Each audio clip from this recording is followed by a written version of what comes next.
तो good morning साथियों, कैसे हो आप? आशा करता हूँ आप अच्छे होंगे। अपना और अपनों का आप ख्याल आप रख रहे होंगे। जो आज का जो हमारा टॉपिक है वो है मेथड्स ऑफ प्लांट ब्रीडिंग। कौन कौन से प्लांट ब्रीडिंग में मेथड है, जैसे इंट्रोडक्शन हुआ, सिलेक्शन हुआ, प्योर लाइन सिलेक्शन हुआ, मास सिलेक्शन हुआ, अलग अलग मेथड्स है। तो उसमें आज हमारा जो पहला जो मेथड है ब्रीडिंग का वो है इंट्रोडक्शन एंड एक्लेमेटाइजेशन। सेकंड हम पढ़ेंगे सिलेक्शन के बारे में। थर्ड हम पढ़ेंगे हाइब्रिडाइजेशन के बारे में। तो तीन मेथड हम आज पढ़ेंगे। तो पहला है इंट्रोडक्शन। तो इंट्रोडक्शन क्या होता है, डेफिनेशन अगर इसकी हम बात करें डेफिनेशन की, तो इंट्रोडक्शन होता है plant introduction is A consist of taking a genotype or a group of genotype into new environment where they were not grown before। मतलब प्लांट इंट्रोडक्शन में ये होता है कि बाहर से कोई भी जीनोटाइप को लेके आना और एक नए एनवायरनमेंट में उसको है वो ग्रो करना, उसको बोलते हैं इंट्रोडक्शंस। ठीक है, जो कि पहले उस नए एनवायरनमेंट में वो ग्रो नहीं किया हो। मतलब ये हुआ सिंपल सा, इसका मतलब ये हुआ कि जैसे फॉर एग्जांपल अमेरिका है, अमेरिका से मैंने कोई प्लांट्स लेके आता हूँ, मैं उसको मैं डायरेक्ट यहाँ पे हमारे इंडिया में उसको लगा देता हूँ और एक हम उसको लगा के एक नया ही अपना एक वेराइटी है वो रिलीज कर देता हूँ, तो उसको बोलते हैं हम इंट्रोडक्शन। ये एक इंट्रोडक्शन है मेथड्स का। ठीक है, तो introduction is a process of introducing plants from their growing habit to a new locality.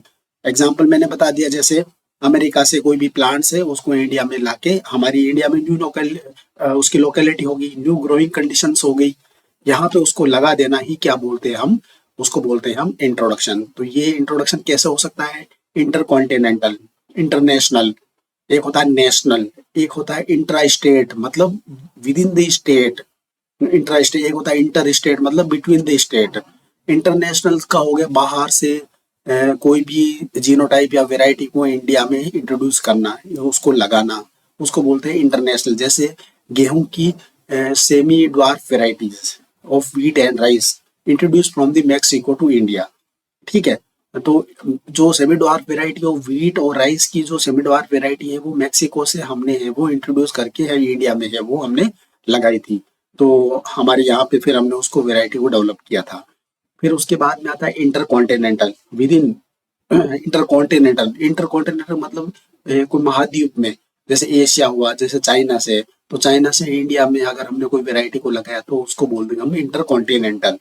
फिर हो गया inter inter state, between the state, जैसे राजस्थान हिमाचल के बीच, राजस्थान से कोई हिमाचल में कोई जीनोटाइप है या फिर वैरायटी है उसको वहां पे ग्रो किया, हो गया इंटर स्टेट। इंटर स्टेट मतलब जैसे कोई राजस्थान में ही अलग अलग डिस्ट्रिक्ट में अगर हमने वैरायटी को है वो लगाया तो हो गया इंटर स्टेट। सो उसके कुछ एग्जाम्पल है जैसे इंट्रोडक्शन के, जैसे टोमेटो है। टोमेटो कहाँ से हमने लिया था? साउथ मतलब अमेरिका से। टोमेटो को इंट्रोड्यूस किया था हमने साउथ अमेरिका से 10th सेंचुरीज में। और पोटैटो को भी हमने क्या कहाँ से इंट्रोड्यूस किया था? साउथ अमेरिका में, वो भी है वो 10th सेंचुरीज में। उसके बाद में केबेज को है वो हमने मेडिटेरियन रीजन से है वो इंट्रोड्यूस किया था 18th सेंचुरीज में। ठीक है, वो ईस्ट इंडिया कंपनी के द्वारा है वो इंट्रोड्यूस किया गया था केबेज को। कॉलीफ्लावर को भी है वो ईस्ट इंडिया कंपनी के द्वारा 18th सेंचुरी में मेडिटेरियन रीजन से है वो इंट्रोड्यूस किया था। नेक्स्ट बात आती है, अब ये इंट्रोडक्शन भी दो टाइप का हो सकता है, तो प्राइमरी इंट्रोडक्शन और सेकेंडरी इंट्रोडक्शन। प्राइमरी इंट्रोडक्शन का मतलब क्या होता है? जीनोटाइप और न्यू वैरायटी को जो कि उस एरिया में वेल सुटेड है उसको डायरेक्टली हम रिलीज कर देंगे कमर्शियल कल्टीवेशन के लिए। कोई भी वैरायटी है, जैसे for example when the introduce variety और genotype is well suited to a new environment and it's release from for commercial cultivation without any alteration in their original genotype. मतलब सीधा सीधा हम ऐसी वैरायटी को चूज करेंगे जो डायरेक्ट न्यू एरियाज में है वो डायरेक्ट है वो उसके लिए कमर्शियल कल्टीवेशन के लिए सूटेबल है, अडोप्ट हो जाए इजीली एनवायरनमेंट में, उसको हम डायरेक्टली है वो इंट्रोड्यूस हम कर देंगे, तो उसको बोलेंगे हम प्राइमरी इंट्रोडक्शंस। तो प्राइमरी इंट्रोडक्शन का एग्जांपल हो गया जैसे California wonder, California wonder variety of bell pepper. ये बेल पेपर की वैरायटी है कैलिफोर्निया वंडर, जिसको हमने कैलिफोर्निया से इंट्रोड्यूस किया था इंडिया में। तो डायरेक्टली है वो हमने उसको इंट्रोड्यूस किया, इसमें कोई हमने सिलेक्शन नहीं किया था। ऐसा नहीं किया था कि हमने इंट्रोड्यूस किया कोई भी वैरायटी, अगर उसमें हमने अच्छे अच्छे पौधों को सिलेक्ट किया, फिर अगले साल के लिए लगाया, फिर उसमें भी अच्छे पौधों को सिलेक्ट किया, फिर अगले साल के लिए लगाया, फिर प्रोजोनियर रो में लगाया। ऐसा इसमें हमने नहीं किया, सीधा ही हमें हमें पता था इस कैलिफोर्निया वंडर है ये वैरायटी बेल पेपर की, और इसके लिए ये टेम्परेचर है, ये इंडिया में हो सकती है डायरेक्ट ग्रो। तो इसको हमने लगाया, तो ये देखा हमने बढ़िया यहाँ परफॉर्म कर रही है विदाउट एनी सिलेक्शन। तो these are the example of the primary introduction, मतलब when the introduced variety or genotype is well suited to the new environment is for commercial cultivation without any alteration in the original genotype is known as primary introduction. Example is California Wonder variety of bell pepper. अब बात करते हैं secondary introduction की। तो secondary introduction क्या होता है? Secondary introduction का मतलब ये होता है कि जो हमने वेराइटी और जीनोटाइप को बाहर से हमने इंडिया में ग्रो किया है या कहीं पर भी उसको लगाया है, लगाने के बाद में हम उसमें क्या करेंगे, हमारी स्किल के हिसाब से हम उसमें सिलेक्शन अप्लाई करेंगे। सिलेक्शन अप्लाई करेंगे, उसमें अच्छे अच्छे पौधों को सिलेक्ट करेंगे। फॉर एग्जाम्पल हमने कैलिफोर्निया वन एग्जाम्पल मानता हूँ, जैसे मैं गोल्डन एकड़ है अपना कॉलीफ्लावर की, इसकी केबेज की वैरायटी है गोल्डन एकड़। तो गोल्डन एकड़ को हमने क्या बाहर से इंट्रोड्यूस कर दिया, है ना। लगाने के बाद में फिर हमने क्या किया, उसको गोल्डन एकड़ को उस गोल्डन एकड़, वो गोल्डन एकड़ कैसे डेवलप हुई? कैंपिंग एंड मार्केट एक वैरायटी है, कैंपिंग एंड मार्केट है केबेज की वैरायटी, उसी से हमने उसको निकाल के उसको हमने है वो उसको हमने सिलेक्शन से बढ़िया बढ़िया जो कर्ड है उसको हमने सेपरेट किया, उसके सीड्स को हार्वेस्ट किया, उस हिसाब से हमने 5, 6, 7, 8 जनरेशन तक उसको देखा, तो हमें एक नई वैरायटी मिली, उसका नाम है गोल्डन एकड़, जो कि किससे डेवलप की गई थी? कैंपिंग एंड मार्केट से। उसी प्रकार से जैसे पूसा रूबी है, ये टोमेटो की वैरायटी है, ये क्या किया हमने, इसको क्रॉस किया, जैसे मेरट इंटू स्कॉच, इसका क्रॉस करने से हमें पूसा रूबी है वो टोमेटो की वैरायटी मिली। कोई जरूरी नहीं हमने सिलेक्शन ही करना, हम चाहे तो अच्छे वो जीनोटाइप के साथ इसका है वो हाइब्रिडाइजेशन भी हम करवा सकते हैं। तो सेकेंड इंट्रोडक्शन की कहानी आपको ये समझ में आनी चाहिए कि सेकेंड इंट्रोडक्शन में कोई भी हम जीनोटाइप को इंट्रोड्यूस करते हैं किसी भी एरिया से, तो उसमें हम लोग क्या करेंगे, उसमें सिलेक्शन है वो अप्लाई करेंगे। सिलेक्शन अप्लाई करेंगे, या तो सिलेक्शन अप्लाई करेंगे या फिर उसको है वो हमारी लोकल के हिसाब से हम उसको क्रॉसिंग करवाएंगे, जिस जो हमें डिजायर हमें चाहिए, जिस जो हमारी ऑब्जेक्टिव है। फॉर एग्जाम्पल अगर हमें कोई curd higher curd yield curd हमें प्राप्त करना है, उसका वेट हमें अच्छा चाहिए, तो हम क्या करेंगे, कुछ ऐसी वैरायटी का हम उसमें क्रॉस करवाएंगे जिसका कर्ड वेट अच्छा हो। और एक वैरायटी जो हमने इंट्रोड्यूस बाहर से की है उसका हम एक कैरेक्टर लेके हम उसका आपस में क्या करवाएंगे, क्रॉसेस करवाएंगे। तो these are the called as secondary introduction. Second introduction में हम क्या करेंगे, वो सिलेक्शन अप्लाई करेंगे। ये मैं इसीलिए इस पे बार बार फोकस कर रहा हूँ क्योंकि इससे अमूमन क्वेश्चन पूछे जाते हैं। प्राइमरी इंट्रोडक्शन में कोई भी सिलेक्शन नहीं अप्लाई करते हैं, डायरेक्ट हम वेराइटी को रिलीज करते हैं। सेकेंड इंट्रोडक्शन में हम लोग उसमें जो भी हम इंट्रोड्यूस जो जीनोटाइप और वेराइटी होगा उसमें हम सिलेक्शन करेंगे, या फिर उसको हम लोकल किसी के साथ है वो हाइब्रिडाइज करके एक नया है वो वेराइटी और हाइब्रिड बनाएंगे। तो this is called as primary introduction and secondary introduction. So इसका फायदा क्या होगा, इसका पर्पज क्या है इंट्रोडक्शन का? एक तो पर्पज होगा कि हमें एक पूरा ही एंटायर न्यू प्लांट्स, हमें क्रॉप प्लांट हमें मिल जाएगा। बाहर से हम कोई भी इंट्रोड्यूस करते हैं तो हमें क्या मिल जाएगा, एक नया प्लांट मिल जाएगा हमारे देश में। जैसे पोटैटो हुआ, टोमेटो हुआ, कैप्सिकम हुआ, ये हमने क्या किया था, बाहर से इंट्रोड्यूस किया है। पोटैटो, टोमेटो, कैप्सिकम, कोल क्रॉप्स, ये आज बाहर से ही वो इंट्रोड्यूस किया हुआ है। उसके बाद में हमें न्यू वेराइटी मिलेगी। अगर मान लो हमने कोई भी इंट्रोडक्शन किया है, इंट्रोडक्शन करने की किया तो हमें क्रॉप प्लांट तो मिलेगा ही। अगर हमने उसमें सिलेक्शन अप्लाई कर दिया, उसको किसी लोकल के साथ हमने क्रॉस करवा दिया, हाइब्रिडाइज करवा दिया, तो हमें क्या मिल जाएगा, नई वेराइटी मिल जाएगी। जैसे for example California Wonder variety of bell pepper, के वंडर इन बीन्स, राइट। तो these are the benefits of the introductions. और third one is get the more genetic improvement of the crop varieties, right. Then अगला advantage इसका, save the crop from the disease and pest, right. तो sometime a crop is introduced into a new area or protected it from disease and pest. Example, coffee was introduced in South America from Africa to prevent the loose from the leaf rust, right? I think understand the for the scientific studies purpose or for the aesthetic interest, for example, environmental shrubs and lawn grasses are introduced. Then what are the procedure for the plant introduction. Plant introduction हम का क्या process है?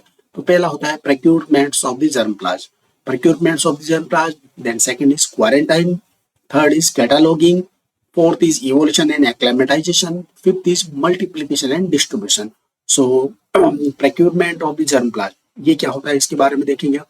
Procurement of the germplasm का मतलब होता है कि अगर कोई इंडिविजुअल या फिर कोई इंस्टीट्यूट, कोई भी इंस्टीट्यूट है, जैसे हमारा इंस्टीट्यूट हो गया ICR Central Arid Zone Research Institute काजनी जोधपुर राजस्थान, या फिर CPRI हुआ शिमला हुआ, हम लोग क्या करेंगे, या फिर मैं हूँ इंडिविजुअल, तो हम लोग अगर हमें कोई भी जर्म प्लाज्म को या वैरायटी को इंट्रोड्यूस करना है तो हम डायरेक्ट उससे क्या करेंगे, या तो हम दो प्रोसेस होता है। एक प्रोसेस होता है कि डायरेक्ट हम उसको एप्लीकेशन देंगे, जहां पर भी वो जर्म प्लाज्म उसको हम डायरेक्ट वो रिक्वेस्ट भेजेंगे कि आप हमें फलाने का वो जर्म प्लाज्म हमें भेज दीजिए थ्रू NBPGRI। तो वो लोग क्या करेंगे, हमारा रिक्वेस्ट को एक्सेप्ट करके और वो भेजेंगे, वो डायरेक्ट हमें नहीं भेजेंगे, वो डायरेक्ट है वो national bureau of plant genetic resources NBPGRI, जिसका हेड क्वार्टर है न्यू दिल्ली। ठीक है, वहां पे वो लोग जो भी है वो सीड है, जैसे फॉर एग्जांपल राइस है, तो राइस के सीड मैंने मंगवाए हैं, तो वो लोग मुझे डायरेक्ट सीड नहीं देंगे, वो लोग इनको देंगे NBPGRI, national bureau of plant genetic resources new Delhi, उनको देंगे, वहां से हम लोग ये वो रिसीव करेंगे। और एक तो पहला ये रूट हो गया डायरेक्ट। दूसरा होगा इनडायरेक्ट। इनडायरेक्ट का मतलब हो गया हम लोग ये वो एप्लीकेशन NBPGRI को देंगे कि आप हमारे लिए इतना इतना है जर्म प्लाज्म में इस इंस्टीट्यूट से मंगवा दो, तो फिर वो लोग है प्रॉपर है वो एक एप्लीकेशन भेज के कोई फीस वो चार्ज करके वो वहां से वो अपना वो जर्म प्लाज्म वो मंगवाएंगे। तो these are the two process. An individual or institution can be introduced germplasm in India, but all the introduction must be route through the NBPGRI New Delhi। ठीक है, तो इंडिविजुअल और इंस्टीट्यूशन है वो germplasm India के लिए वो सारे है वो NBPGRI के थ्रू है, वो ही है, तभी ये वो आएंगे। दो रूट मैंने आपको बता दिया, एक तो डायरेक्ट जिसमें हम डायरेक्ट रिक्वेस्ट कर, एक होता है इनडायरेक्ट जो हम NBPGRI को रिक्वेस्ट करके फिर NBPGRI वहां से है वो भेजते हैं। उसके बाद में है उसका थर्ड वन इज क्वारंटाइन। अभी ये इंट्रोडक्शन का ही है कैसा प्रोसेस है। पहला हो गया प्रोक्यूरमेंट ऑफ जर्मप्लाज्म हो गया, उसके बाद में है क्वारंटाइन। क्वारंटाइन का मतलब होता है कि बाहर से हम जैसे ही उन्होंने हमें वो सीड्स को या फिर कोई मटेरियल या जर्मप्लाज्म को हमें भेजा, भेजने के बाद में क्या होगा, उसको हम क्या करेंगे क्वारंटाइन में जाएगा, वो लोग उसमें वो चेक करेंगे कि इसमें कोई डिजीज तो नहीं है, कोई इंसेक्ट पेस्ट तो नहीं है, वो पूरा है वो उसमें वो चेक करेंगे। अगर वो जरूरत पड़ी तो उसको है वो वहां पे फील्ड में लगा के वो ग्रो भी कर सकते हैं। तो these are the called is quarantine. इसका मीनिंग क्या होता है, keeping material in isolation to prevent the spread of the disease. अगर हम बाहर से कुछ भी चीज मंगाएंगे तो ऐसा हो सकता है ना, कुछ भी आ सकता है उसके अंदर, कोई ऐसा डिजीज आ गया जो यहाँ इंडिया में नहीं हुआ हो और यहाँ इतना है वो पूरा है वो डिजीज हमारे इंडिया में फैला दे। तो इसलिए है वो पूरा प्लांट क्वारंटाइन में ही, क्वारंटाइन जो एजेंसी है जो क्वारंटाइन एजेंसी न्यू दिल्ली में, वहां पे है वो पूरा इंस्पेक्शन होगा उसका पूरा, कि भाई उसमें कोई सीड बोर्न डिजीज तो नहीं है, कौन से सॉइल बोर्न डिजीज तो नहीं है, कोई इन्फेक्टेड तो नहीं है। ठीक है, तो ये सारा है वो क्वारंटाइन प्रोसेस में है वो इंक्लूड होगा। उसके बाद में क्वारंटाइन होने के बाद में कैटालॉगिंग होगी, उसको नंबर दिए जाएंगे, उसे एसेसन नंबर दिए जाएंगे। For example any introduction is given an entry number, जैसे information regarding name of the species, कौन सा स्पीसीज की है वो वैरायटी है, वैरायटी क्या नाम क्या है, कहाँ से वो ओरिजिन हुआ है, एंड अडोप्टेशन इसकी क्या है, और इसके क्या क्या वेरियस कैरेक्टरिस्टिक्स है, जैसे प्लांट हाइट हुआ, लेंथ हुआ, लीफ का लेंथ हुआ, विड्थ हुआ, स्टेम डायमीटर हुआ, नंबर ऑफ लीव्स पर प्लांट हुआ, ये सारा है वो ऑब्जर्वेशन वो करेंगे। उसके बाद में वो उसमें एसेशन नंबर देंगे, जैसे एक्जोटिक कलेक्शन है तो उसको EC है वो नंबर दिया जाएगा, इंडिजीनियस कलेक्शन है तो उसको IC है वो प्लांट क्वारंटाइन वो है IC नंबर देगी, अगर इंडिजीनियस वाइल्ड कलेक्शन है तो वो IW है वो कलेक्शन देगी।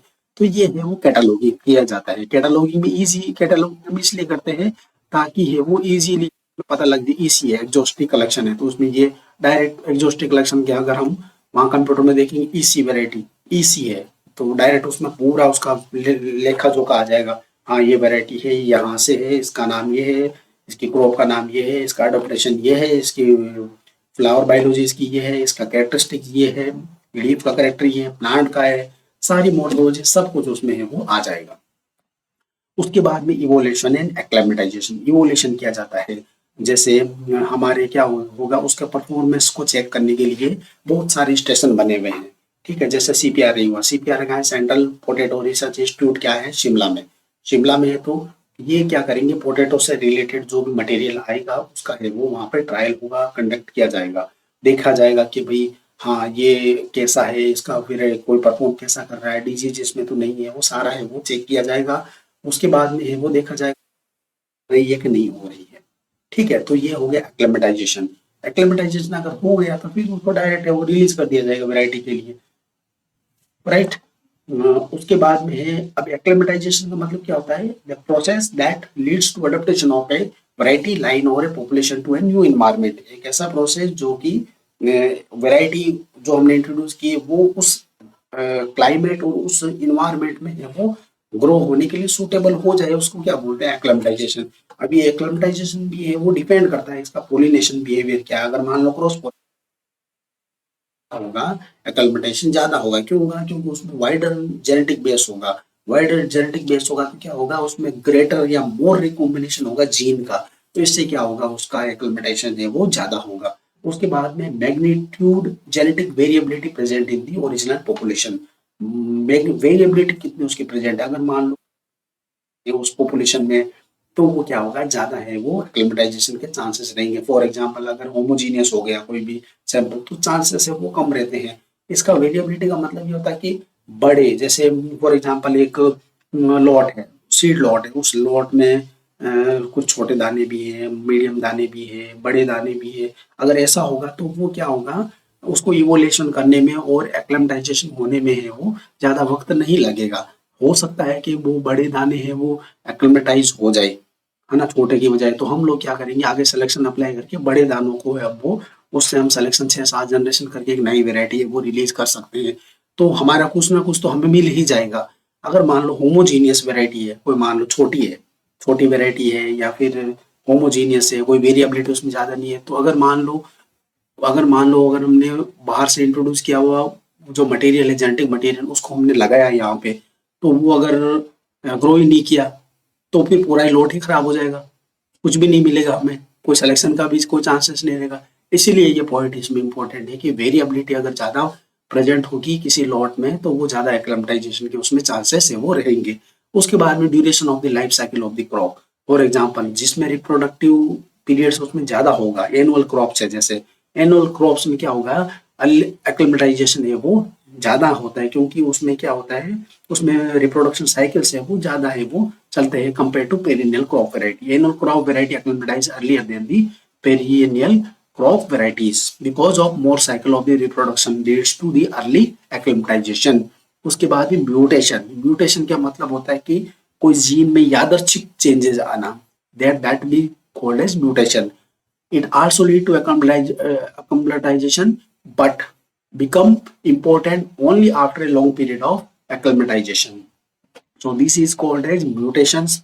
and then finally multiplication and distribution, promoting introduction or selection from the introductions may be increased and released as a variety after a necessary trial। मतलब जो भी हमने इंट्रोडक्शन वेराइटी का इंट्रोडक्शन किया है उसको क्या है, ट्रायल में लगा के उसमें सारे कैरेक्टरिस्टिक्स को हम देख के उसको हम डायरेक्टली वो वेराइटी के रूप में हम वो उसको रिलीज हम कर सकते हैं। So this is called as about all about introductions. सो इंट्रोडक्शन में हमने क्या क्या पढ़ा है, हमने पढ़ा है जर्म प्लाज्म का, जर्म प्लाज्म वो कैसे कैसे लिया जाता है, उसकी एजेंसी होगी एनबीपीजीआर है, डायरेक्ट भी ले सकते हैं, इनडायरेक्ट भी ले सकते हैं। उसके बाद में जो भी जैसे हमें जर्म प्लाज्म मिला उसका क्या करेंगे, हम क्वारंटाइन करेंगे, वो देखेंगे उसमें कोई डिजीज और से पास होने के बाद में उसको हम कैटालॉगिंग करेंगे, उसके एसेसन नंबर देंगे कि एग्जोटिक है या इंडिजीनियस है या इंडिजीनियस वाइल्ड है क्या है, उसका हम नंबर देंगे। उसका फिर हम क्या करेंगे, इवोल्यूशन करेंगे फील्ड में, इवोल्यूशन भी होगा हमारे रिसर्च सेंटर में, जैसे सीपीआरआई हुआ, कोई पल्स रिसर्च इंस्टीट्यूट हुआ, अलग अलग क्रॉप का अलग अलग इंस्टीट्यूट होता है स्पेसिफिक, जैसा शुगर केन रिसर्च इंस्टीट्यूट हुआ, है ना, तो उसमें हम क्या करेंगे, इवोलेट करेंगे। उसके बाद में एक्लेमेटाइजेशन देखेंगे कि भाई वो इस एनवायरनमेंट में ग्रो करने लायक है कि नहीं है। उसके बाद में उसका क्या करेंगे, मल्टीप्लिकेशन करेंगे, या एक्लिमेटाइजेशन होने के बाद क्या करेंगे, मल्टीप्लिकेशन करेंगे, देखेंगे अलग अलग ट्रायल्स में, उसके बाद में उसको फील्ड को या वो डिस्ट्रीब्यूट कर देंगे फार्मर्स को, न्यू वेराइटी होगी वो रिलीज हो जाएगी। So this are the called as plant introduction complete. Now coming to selection, then उसके बाद में सिलेक्शन। सिलेक्शन क्या है, ये oldest method of plant breeding, ये क्या है, oldest method of the plant breeding. तो सिलेक्शन की हिस्ट्री क्या है, पुराने टाइम पे, एनिशियंट टाइम पे क्या होता था, जैसे फॉर एग्जांपल राइस से, तो राइस क्या है, लगभग 10,000 साल से है वो, राइस की खोज यही होती 10,000 साल के में है वो, रिवर के पास में है वो, उसको ग्रासेस के रूप में राइस है वो मिला था। तो हमने क्या किया, ओल्डन टाइम में चाइनीज लोगों ने, उन्होंने क्या देखा, उन्होंने क्या किया, जो राइस के बड़े बड़े जो सीड होते थे उनको अलग करना, इकट्ठा करना स्टार्ट कर दिया, इकट्ठा करके स्टार्ट कर दिया, उसमें स्टार्ट कर दिया, फिर अगले साल उसी इकट्ठे को उन्होंने ग्रो किया, फिर उसमें से बढ़िया है उनको अलग कर दिया, ऐसा ऐसा ऐसा ऐसा करके लगभग बहुत सालों तक वो करते रहे। तो फिर उन्होंने एक नया है वो हमारा जो खाने वाला राइस अभी आ रहा है वो उन्होंने इंट्रोड्यूस कर दिया। तो ये क्या हुआ, ये सिलेक्शन ही तो हुआ, हमने बेस्ड ऑन दी स्किल। तो सिलेक्शन है ये क्या है, ओल्डेस्ट ब्रीडिंग मेथड है। इसका मतलब ये हुआ कि selection oldest breeding method, oldest कैसे है, जैसे मैंने आपको राइस का बता दिया, 10,000 साल से भी चाइनीज लोग हैं वो राइस का है वो सिलेक्शन करते थे उसमें। तो ये सिलेक्शन क्या है, oldest breeding method of crop improvement, ये अक्सर पूछा जाता है, oldest method of breeding of crop improvement कौन सा है, वो सिलेक्शन होता है। तो सिलेक्शन अब होता है क्या है, इसका डेफिनेशन क्या है, isolating the desirable plant type from the population is known as selection. मतलब अच्छे अच्छे पौधों को, वो जो पॉपुलेशन है प्लांट की हेट्रोजीनियस पॉपुलेशन है उसमें से हम अच्छे अच्छे पौधे को हम सेलेक्ट किया जाता है। अच्छे पौधे का मतलब based on the plant height या फिर ग्रेन साइज, उसके हिसाब से सारा मॉर्फोलॉजिकल फिजियोलॉजिकल कैरेक्टर के हिसाब से हमें वो उसमें वो सिलेक्शन है वो किया जाता है। सो ये क्या होता है, ये सिलेक्शन नेचुरली भी हो सकता है और ये वो आर्टिफिशियल भी हो सकता है, दो टाइप का। जैसे इंट्रोडक्शन हुआ था, प्राइमरी इंट्रोडक्शन, सेकेंड इंट्रोडक्शन, उसी प्रकार से जो सिलेक्शन है वो भी दो टाइप का होता है, नेचुरल सिलेक्शन और आर्टिफिशियल सिलेक्शन। तो नेचुरल सिलेक्शन में क्या होता है, नेचर ऑटोमेटिक ही सिलेक्शन करती है।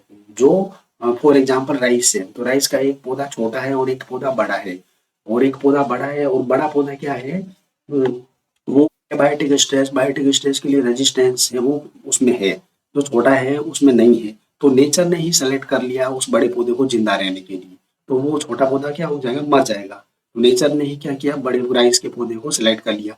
तो ये क्या किस पे करता है, fittest can survive and rest wipe off, जो ताकतवर होगा वो सर्वाइव करेगा, जो ताकतवर नहीं होगा वो सर्वाइव नहीं करेगा। उस बेसिस पर एक तो नेचुरली ही में सिलेक्शन होता है, दूसरा होता है आर्टिफिशियल सिलेक्शन। आर्टिफिशियल का सिलेक्शन का मतलब होता है कि हमने है वो इंडिविजुअल प्लांट्स को हमने मिक्स पॉपुलेशन में हमने वो सेलेक्ट करना based on the character, differ character, plant height हुआ, ग्रेन मॉर्फोलॉजी हुआ, वो उसकी फिजियोलॉजी हुआ, बायो उसमें उसमें मॉर्फोलॉजिकल एनाटॉमिकल फीचर से हम है वो प्लांट्स को है वो सेलेक्ट करते हैं। तो उसको बोलते हैं हम आर्टिफिशियल सिलेक्शन। एक तो नेचुरल हो गया, जो फिटेस्ट होगा वो सर्वाइव करेगा, रेस्ट है वो क्या हो जाएगा, वाइप आउट हो जाएगा।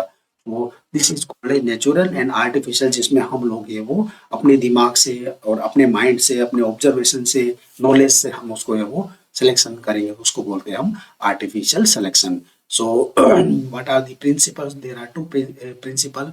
Selection operate on existing variability, जो एग्जिस्टिंग वेरिएबिलिटी उसी में हम सिलेक्शन कर सकते हैं, जो नहीं है तो उसमें हम क्या करेंगे। So selection operate on existing varieties. Selection act only through the heritable differences, right? Then what are the selection procedure? Cell pollination क्या होता है, प्योर लाइन सिलेक्शन करते हैं और इसमें और मास सिलेक्शन करते हैं। जबकि वेजिटेटिव प्रोपेगेटेड स्पीसीज होगी उसमें क्या करेंगे, हम क्लोनल सिलेक्शन करेंगे। क्रॉस पोलिनेटेड क्रॉप स्पीसीज होगी उसमें क्या करेंगे, हम रिकरेंट सिलेक्शन करेंगे। तो ये सिलेक्शन है वो हम पूरा हम आगे पढ़ेंगे नेक्स्ट लेक्चर में। प्योर लाइन सिलेक्शन क्या है, मास सिलेक्शन क्या है, क्लोनल सिलेक्शन क्या है, रिकरेंट सिलेक्शन क्या है, राइट। तो ये हम सिलेक्शन हम नेक्स्ट क्लास में हम पढ़ेंगे। उसके बाद में आता है ये जो रिकरेंट सिलेक्शन है ना, ये क्रॉस पोलिनेटेड क्रॉप का है, बहुत ही इंपॉर्टेंट है। So this about today selection, introduction and selection. These are the two methods, selection, introduction and selection. Then selection will be continued on the next class. For example, pure line selection हुआ, mass selection हुआ, clonal selection हुआ, recurrent selection हुआ, ये हम लोग ये सारा हम वो एक एक लेक्चर में, हर एक लेक्चर में एक एक है वो हम क्लियर है वो हम करेंगे। तो thank you for today. Thank you so much.